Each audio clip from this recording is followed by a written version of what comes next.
Welcome to Life Coach University, and thank you for joining me on another one of my Pay It Forward talks. I hope that if you are inspired by this, that you are so inclined to pay the kindness forward and go out into the world and do something kind and good, and then share that with us at Life Coach University at by emailing us at hello@lifecoachuniversity.com. I am Chris Weals. I am your host for this session. I'm going to be talking to you today about creating your life vision and like my story with that and how I came about in my early 30s to finally create mine. I'm going to talk about some ways that you can create yours and how that will benefit you. I ask that at any time, if you have a question, please post that to the Q&A section. Please type that up, post that, and I'll be keeping an eye on that, and I'll be responding to your questions throughout. And then again, if you have any at the end, please feel free. If you feel so inclined, you want to join me on video, and if you have a question that you want to talk about, I'll just go ahead and raise your hand. Hit the raise hand button down at the bottom, and I'll bring you on and as a participant, and we can talk through that. Otherwise, I'm going to go ahead and get started. Again, please let me know if you have any questions. Go ahead and post those to the Q&A, and I will address those as I go. Okay, so I'm going to begin by asking you a simple yet important and powerful question that my girlfriend asked me 10 or 11 years ago when we first started dating. It was a question that at the time kind of broke my brain a little bit, and it took me a while to finally figure out how to answer it. That question is, what do you want your life to look like? Yes, I know that seems very simple, but for me at the time, I was in my early 30s, and I was kind of floating through life. I was educated, I had a decent career going, but in my 20s, I did experience some setbacks in my career. I was laid off a couple of times, actually, in the 2000s, and that kind of disrupted my thoughts of who I was. I identified myself as an accountant, and that, I took a lot of pride in that. That's who I was. And then I got laid off, like I said, a couple of times because the economy was going through a really rough patch back then. And that just left me feeling, less than enthusiastic about my life and my path forward. I stopped caring so much about planning and setting goals. And I got to this point in my life where I was floating through. And fortunately for me, I started dating my girlfriend, like I said, and she saw that I was kind of living this way without a lot of ambition, without a lot of creating goals for myself. I would go to work, and then I would come home and I would watch TV, and that was kind of my life at the time. And so she asked me that question, Chris, what do you actually want your life to look like? And wow, like as simple as that is, I was really blown away by it. Like, what do you mean? What do I want it to look like? Like life just happens, right? And you just accept what comes your way, right? Isn't that life? What do you mean? What do I want it to look like? I don't need. It was thinking back. It's funny to me now that I couldn't answer that question, and that it was even so challenging for me. But I became obsessed with it. Really, I really started thinking about that.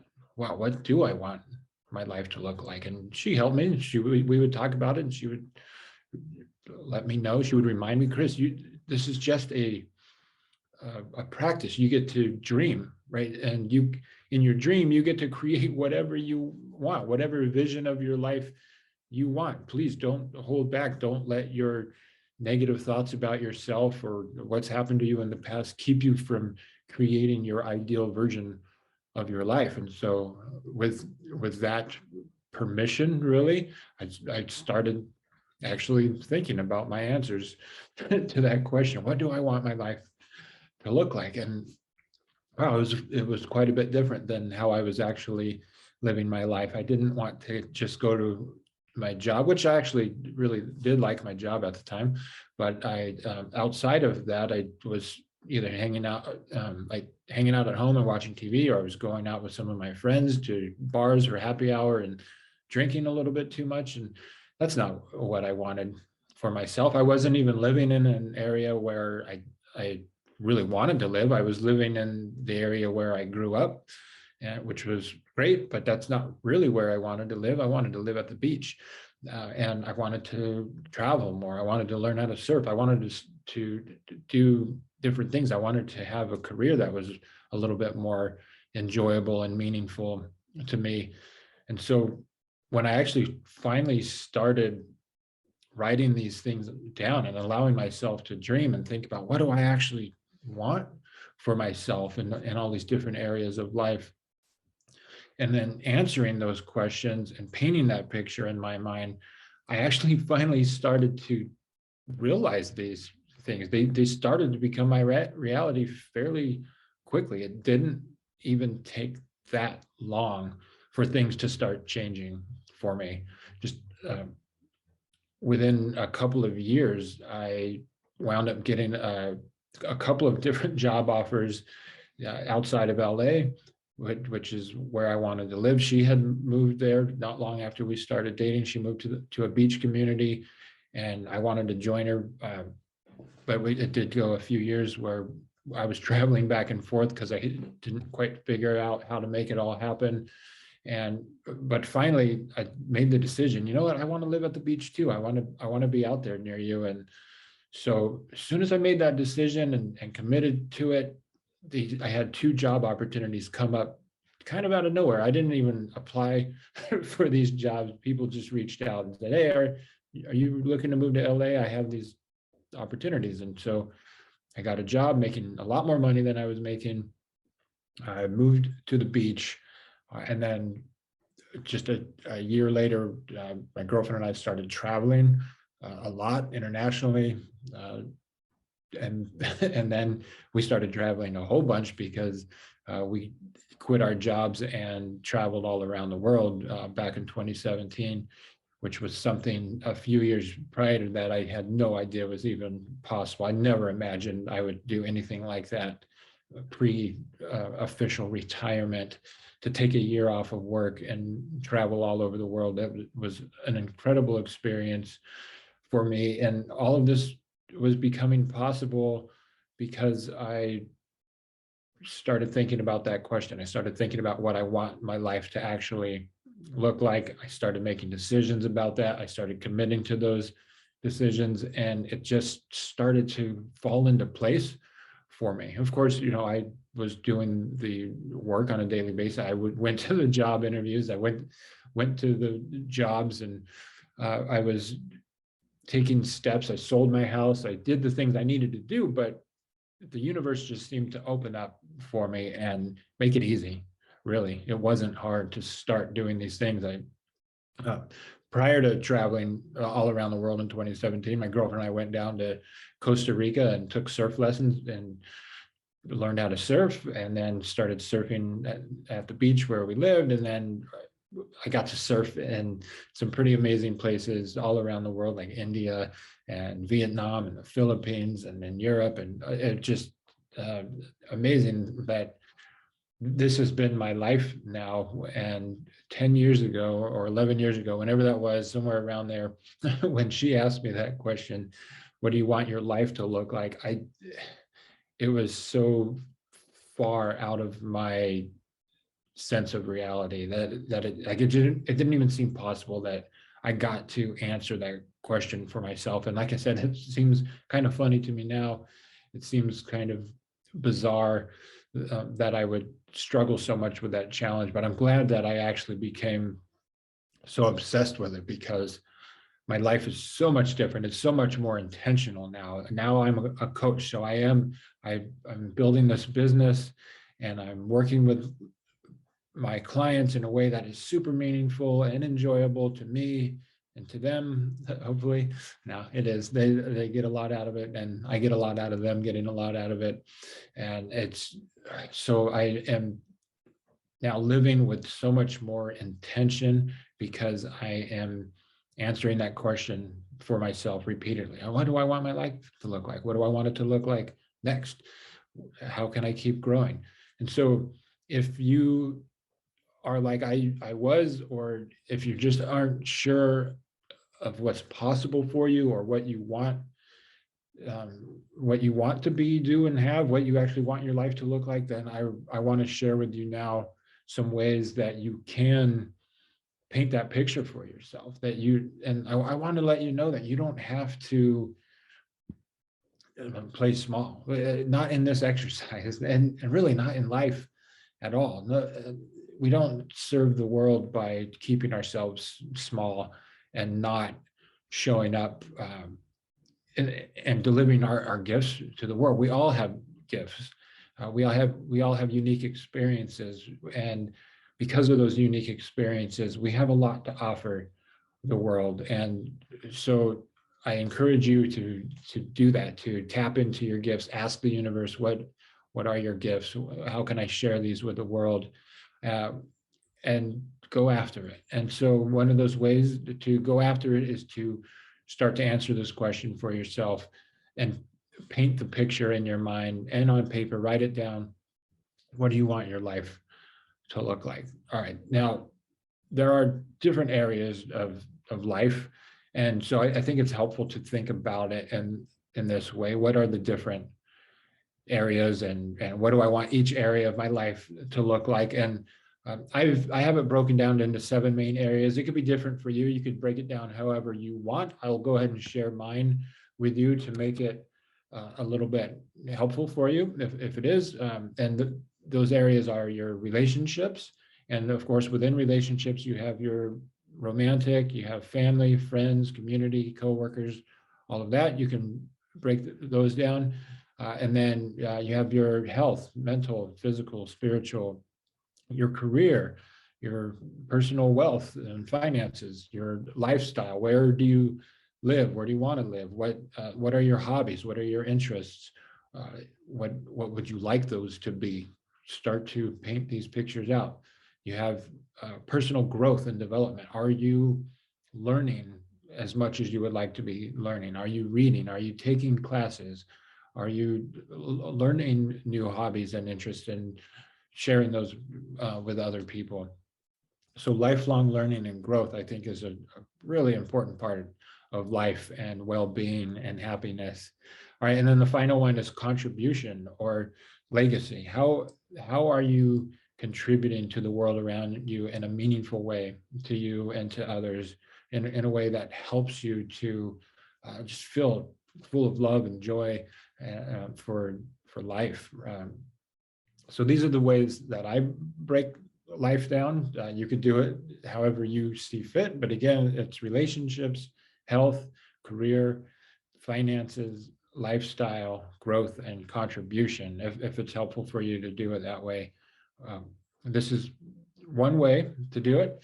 And you can then think in terms of what do you want to be, do, and have, right, as it relates to these different areas of life. And one pretty simple exercise that you can do to answer these questions for yourself, what you want to be, do, and have, is just ask yourself, what do I want? Or find a partner. Do this with your partner, do it with a friend, do it with a coworker, somebody you're close with, and just so you either ask yourself this or you ask them, and then you switch roles and they ask you, and just ask, what do I want? Or what do you want?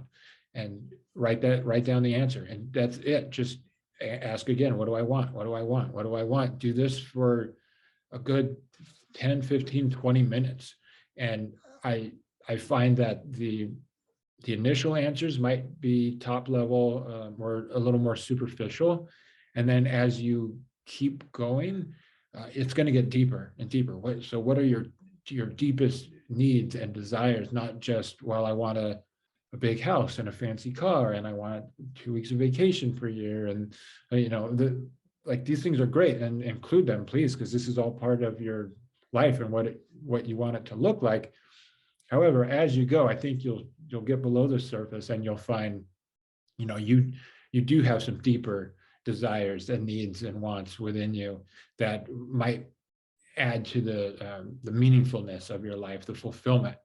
And like these are the things that seem big and scary and maybe outside of your comfort zone, and you're going to have some internal resistance to these things, but go lean into them. I encourage you to really just don't hold back because it seems scary or too far-fetched, or your parents or siblings or teachers or coworkers think that it's too big for you. It's not. It's too big for them right now with where they're at, and they're projecting their fears onto you. So please do not hold yourself back. Do not limit yourself with limiting thoughts that this is too big. I can't do this.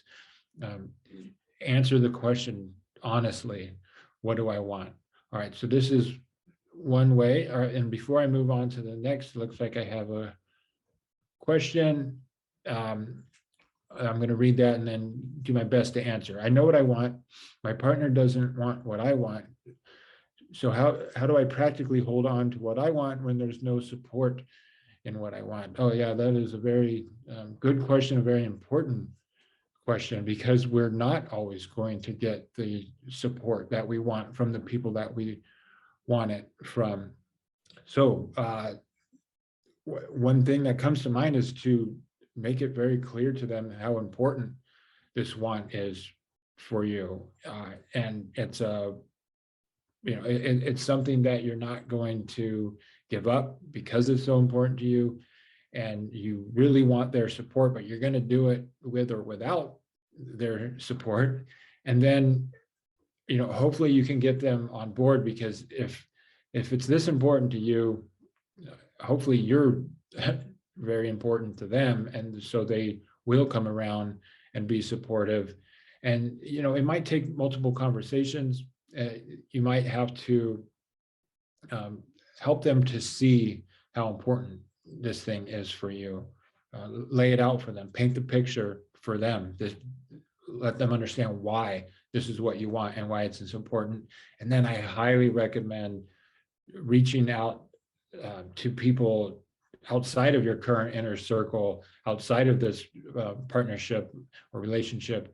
Find people who are supportive and will help hold you accountable, because you can do it on your own, maybe, but it's way more challenging to go on your own and try to take on big dreams and get outside of your comfort zone. It's really helpful to have people who believe in you, they support you, and they will help hold you accountable and help you turn this dream into a reality. So if you can't get that support from your partner, then just still let it be known that you're not going to budge on this. This is something that's very important to you.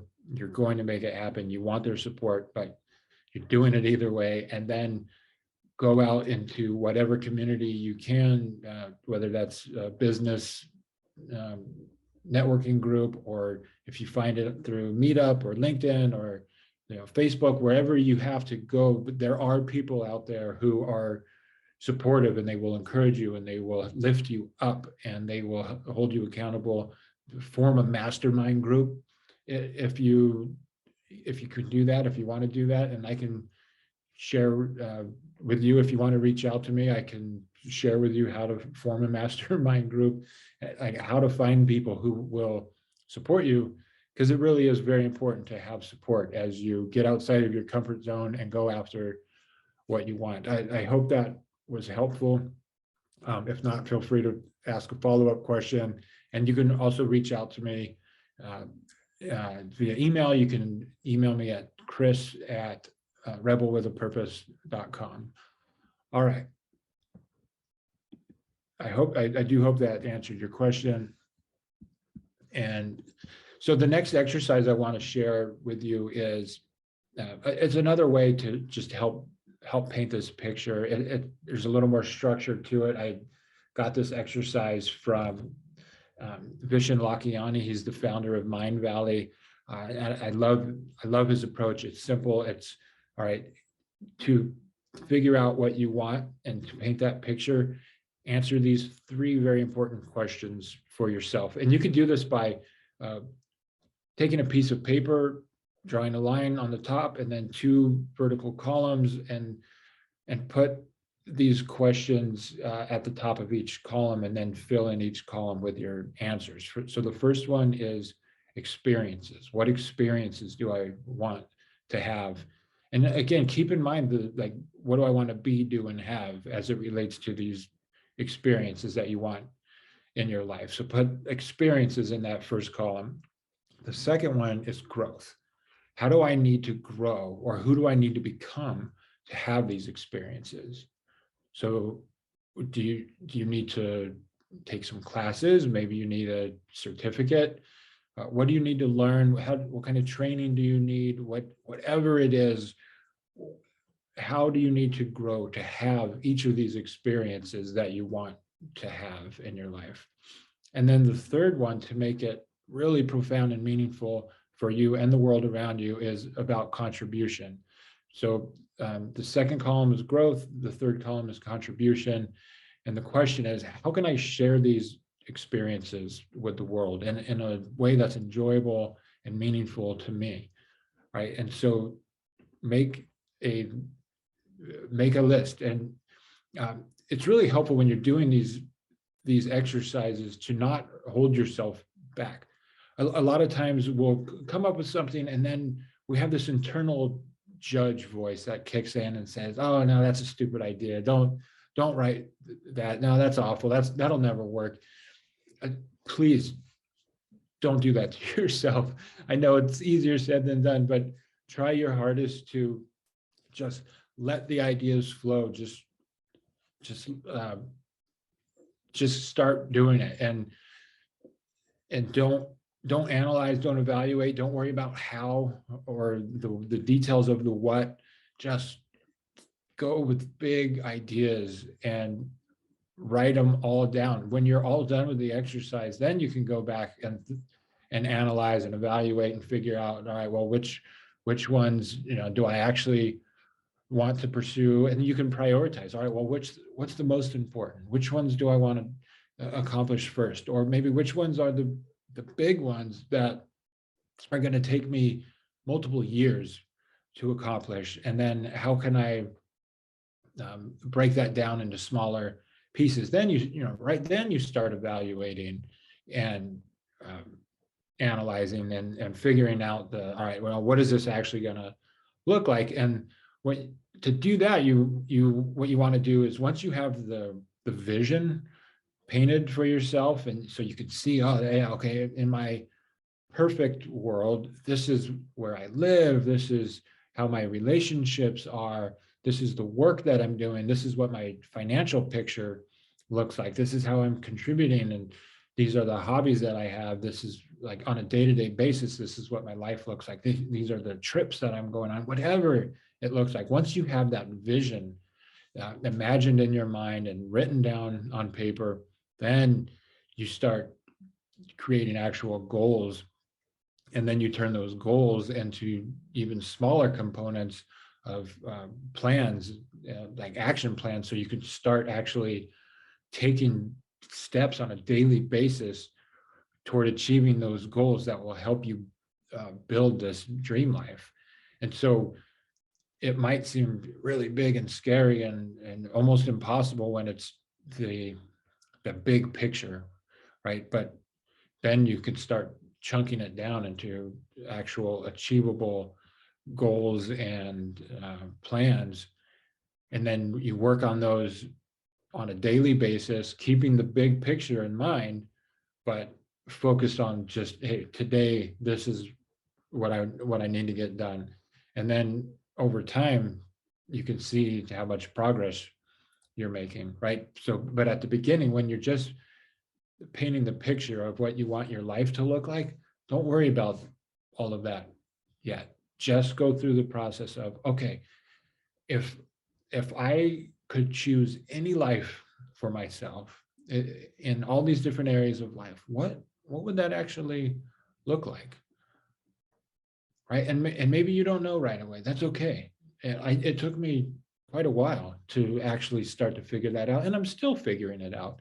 It's going to change. It's going to evolve over time. You're going to reach some goals, and then you're going to have new goals. And this is life. This is going to go on for forever. And the beauty is in the process. It's in the dreaming and the setting the goals and working toward those, and then growing the goals and changing your dream. And it's going to be ongoing, but throughout it, you're going to be growing and hopefully finding fulfillment and satisfaction in the process, in the creation of this vision.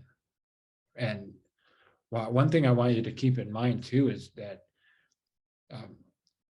don't wait until you've reached the goal to find your joy and your feeling of success and gratitude and happiness. If you're thinking, well, I'll be happy when I have this life, chances are you'll never have that life. So what you or you might reach some of those goals, but you're still not going to be happy because you're putting your happiness on some outside thing, something external to you, when you can create your happiness now. And when you decide, you know what, I'm going to be happy now. I'm going to be grateful for what I have. And I'm going to enjoy this process of creating this dream life. When you feel that up front, when you're grateful in advance, that's when you start to make it happen. That's when the universe gets involved and actually opens the doors for you and says, yes, this is what it's all about. It's about being grateful for what you have now. It's about already feeling good. When you feel good, you have the energy that you need to actually go out there. You have the confidence and the courage that you need to ask for help and to take those big moves to actually make things happen. And when you feel good, you're putting off a good vibe. And when you're putting off a good vibe, you're attracting the right people in your life, those supportive people that you need to help you turn this dream into a reality. And so when you're attracting these people, they're going to help you. They're going to help you make this happen. So please, the most important thing, once you have the picture in mind, is to start feeling how good it will feel to have achieved this life, to have created this life for yourself. Feel that now and all along. And this is entirely possible. I promise you, you can create these feelings for yourself before you have this life. And it's going to help you create that life to have those feelings up front. All right, it looks like I have another question here. All right, when I think about what I want, it can get me feeling down. It seems so far away from my reality at the moment. It feels like family pressure, raising young kids and having to work to pay the bills. I then feel that the dream life I want is not possible. What can I do when I'm held with guilt and pressure to just keep doing what I'm doing? Right, that is a great question. And trust me, I relate so much to this. I've been through that. I've felt that weight and that feeling of, like, why even bother to paint this picture for myself? Why dream so big when it's so far away and that's just not possible for me? I used to think, I can't make this kind of money. I can't live. I'll never be able to live at the beach. And like that just, it wasn't even fathomable for me 20 or 12 years ago, or even 10 years ago, to think that one day I would live like right on the beach, or to travel around the world. So what I was just talking about feeling the feelings up front, that really is the key. So there are different ways to do this. Meditate. I can't really stress how important it is to find the time to meditate on a daily basis. So just quiet those negative thoughts. And so first, start to recognize when you have those thoughts of, this is so far away from my reality, and there's all this pressure and responsibility, and having those thoughts that really weigh heavy on you and make it seem impossible to create this life for yourself. Catch yourself having those thoughts and realize that they're just your thoughts. They're not necessarily the truth, and you don't have to think those thoughts. You don't have to hold on to them anyway. You don't have to believe them to be the truth, and it will serve you actually to change your thinking here. And so when you're feeling all of these negative thoughts about how it's so far away and there's too many things in the way, and you have the guilt of going after it and the pressure, catch yourself and go, oh, wait a minute, all right, those thoughts are my inner saboteur. These are the ego trying to hold me back. This isn't my true self. This isn't my inner wisdom speaking. This is that voice that's been programmed into me from my childhood, trying to keep me safe, and I appreciate that. However, that's not what I want. So I'm going to let you go. I'm going to let those thoughts go, and I'm going to focus on feeling grateful, because I know you have to have faith here. I know that the universe has my back and it's going to support me. And if I create this picture for myself and I create these goals and plans and I go after it, and I'm grateful in advance and I'm feeling good in advance while I'm doing it, if I'm enjoying the process, then I know it's going to happen for me. And so it becomes a self-fulfilling prophecy. And the flip side is it becomes a self-fulfilling prophecy either way, right? So if you are thinking that, well, I'm not going to be able to make this happen. I have too much going on. It's too big of a thing. It's too far away from my current reality. If you believe that, then that's going to be your reality. That will be your truth. And so on the flip side, if you believe, you know what? Yeah, it might seem really big. It might seem really far away now, but I know that this is what I want. This is my gift to myself. This is the gift to my family. This is the gift that I bring to the world. This is good. This is good for me. This is good for my family. This is good for the world. This is what I really, really want. This is what I desire. And knowing that the universe is going to help you, it's going to conspire with you to make this happen. So you have to have faith. Believe in yourself. Believe that you are enough. Believe that it's possible. Believe that God, energy, the universe, whatever you call the higher power that's helping us all out, that's within us all, like that is going to support you and help you make this happen. And to me, that is absolute truth. And so, as challenging as it may seem where you are right now, believe me, I've been there, and I know that it's possible to turn it around, to start feeling the gratitude now, and to have absolute faith that it's going to happen, because this is a good desire that I have. This is good for me. It's good for my family. It's good for the world. And I'm going to show up, and I'm going to do what I have to take. I'm going to do what it takes. I'm going to do what I have to do to make it happen. And I know that it's going to happen. And so please, every day, repeat to yourself affirmations. I am making this happen. Or like, speak in the present tense. I am this thing that you need to be to make it happen. Or I have this house, this life, this whatever it is. Have confidence, have faith that it's already done. Think about how good it will feel to have what it is you want. Think about that right now. Take a moment to think, okay, this thing that I want, it's so amazing. My life is going to be so wonderful having this thing. Get in touch with that. Do that every single day, multiple times throughout the day if you can, even better. It's these feelings, these positive feelings of gratitude, of joy, of celebration, of fulfillment, satisfaction. Having those feelings now are going to carry you through the process of creating this life. That is, like I said, for me, that is the truth. All right, I have another question here.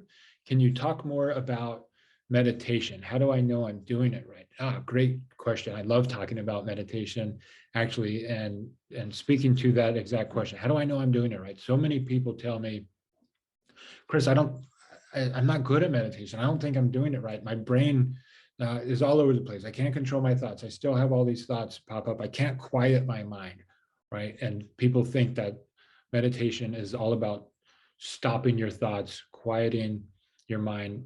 I want to assure you that there is no wrong or right way to meditate. What meditation is about is focus and awareness. It's not about stopping your thoughts. It's about noticing them and then deciding if the thoughts are helpful or hurtful. And then if they're helpful, awesome, believe them, use them to help you feel good and take the steps you need to take to make your dreams come true. And if they're not helpful, if they're hurtful, then let them go and think, okay, well, that wasn't me. That was that inner voice trying to protect me, keep me safe, keep me small and safe in my comfort zone.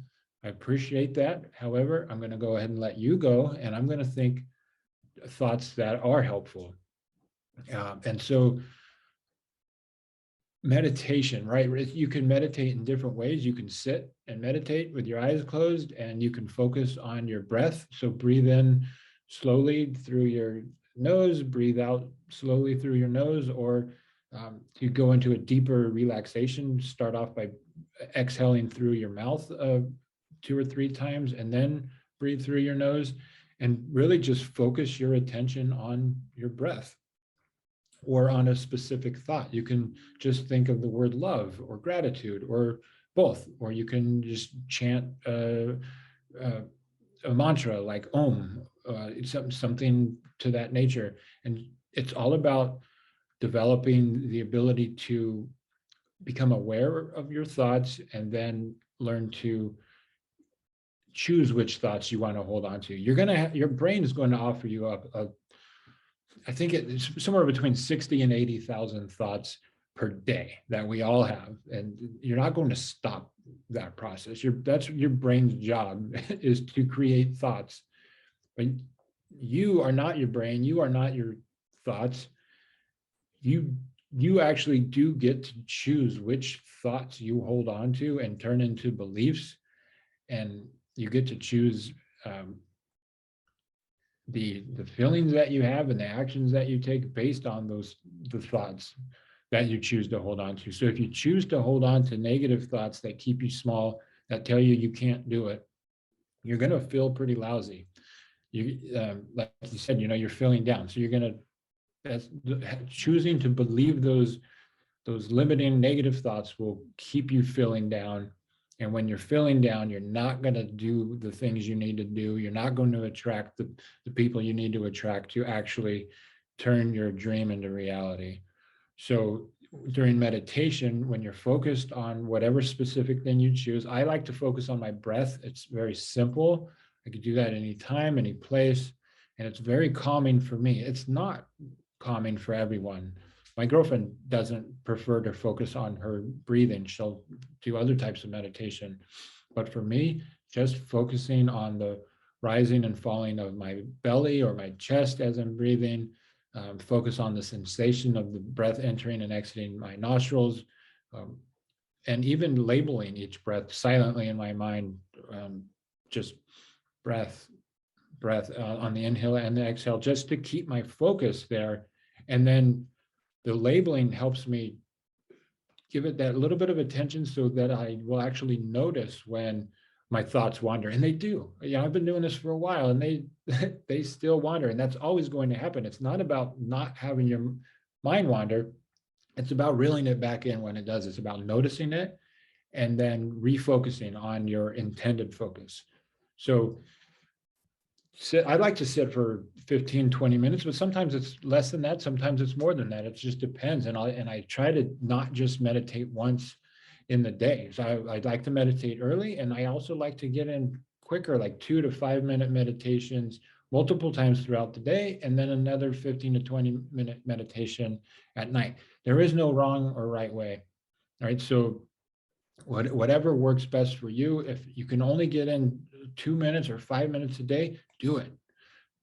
I think that the more you meditate, the better off you're going to be, because you go within, you start to find your own answers. You start to develop the ability to command your thoughts and choose the ones that you believe, and that dictates how you feel and helps you take the right actions that you need to take. It really helps you to find your own truth. So you can do it sitting, you can do it walking, you can do it brushing your teeth, washing your hands, driving.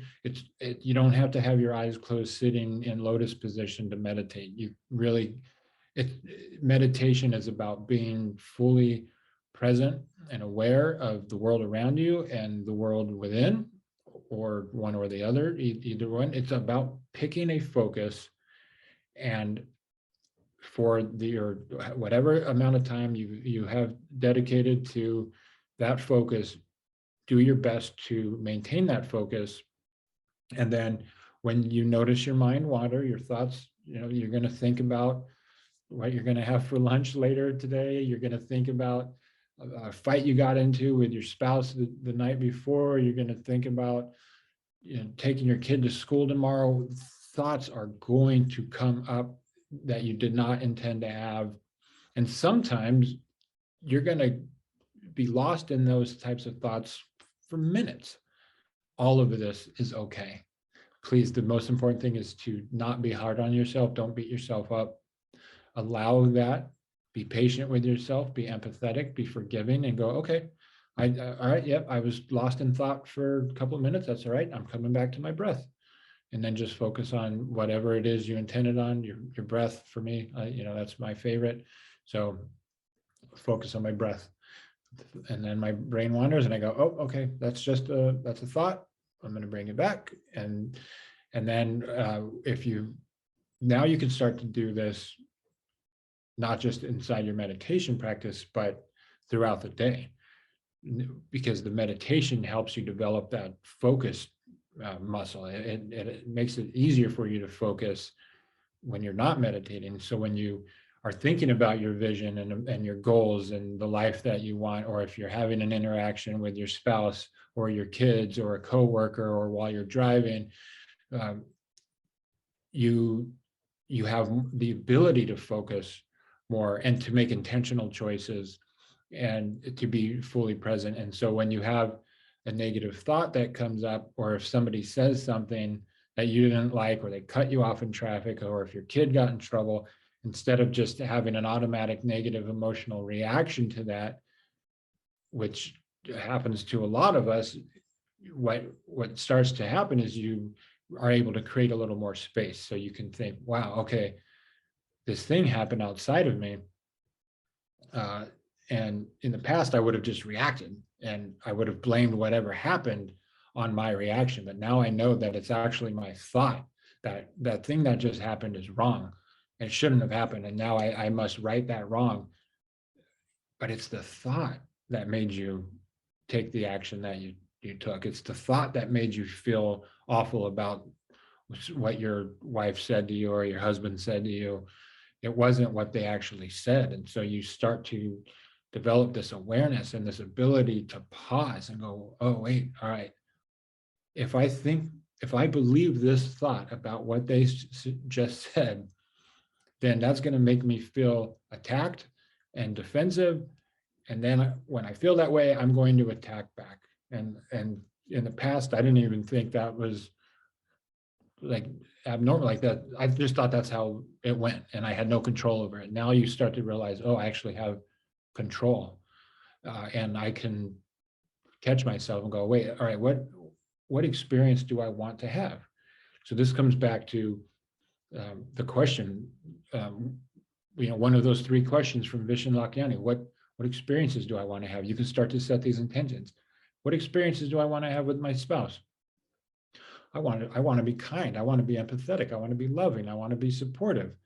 And so if they do something that I don't like, instead of me snapping back, I go, oh, okay, well, yeah, I didn't like that. So I could share with them how it made me feel, calmly, kindly, honestly, but not aggressively, not meanly. And so meditation is it's so incredibly powerful. And I can't stress enough how important it is. So please just don't worry about doing it right or wrong, and don't think it's about quieting that inner voice, those thoughts. It's really just about developing your ability to focus. And so just keep working on it every day, and you'll never be perfect at it. Trust me, but you will get better, and that mental muscle will get stronger. All right, I have another question here, which is awesome. Thank you. Thank you for asking these questions. Keep them coming. All right, do you recommend writing down your thoughts like journaling? My friend recommended that I write out what is troubling me. I find writing hard and it takes so much time. I recommend doing what works best for you. I like to write, but I don't do it consistently. I do not write on a daily basis. And just because it's not my go-to thing, it can definitely be helpful.